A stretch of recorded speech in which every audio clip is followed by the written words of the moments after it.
na ile muhimu zaidi pia ameongezea ni kwamba Gen Zs na young people watapata kipaumbele, na sisi tunataka kusema hivi, pale nje sisi tumejipanga. Kama ni kiti ya MP unataka, lazima ukue 20 years na usipite 40. Hatuwezi kuwa na watu wanaenda kulala kwa bomba. Kwa hivyo uyaia at Wiper tunasema wale wote ambao wengi hapa ni wale wanaomba viti ya MPs na senators hapa na women rep hapa, na tumesema sasa hivi tunaenda kufuatia na tunafuatia kutumia na MCs pia tunapatana bunge, na pale wengi watakuwa ni young people. Kwa nini tunasema hivyo?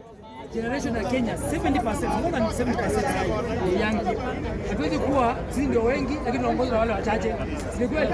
Kwa hiyo tunasema wale wengi wataongoza wale wachache na wale wengi ni yale minority. Lakini tuseme vile kama wataka kugombea kiti hapa Kenya na wanataka chama ambayo inaaminika, iko na sura mzuri, iko na tabia, iko na desturi, na iko na values, ingia ndani ya chama cha Wiper. Tulisema kiti cha Asante. Mimi niko na madogo ya kusema kwamba watu wote wenye wanataka viti vya Wiper tuanze mapema. Hatutaki aibu kama ile tuliona juzi na MCAs kwa Kitui. Ndio, kama ni loyalty ya chama ianze mapema, umalize nayo. Asanteni. Asante sana. Wakenya, be ready for Kalonzo Musyoka president. One term.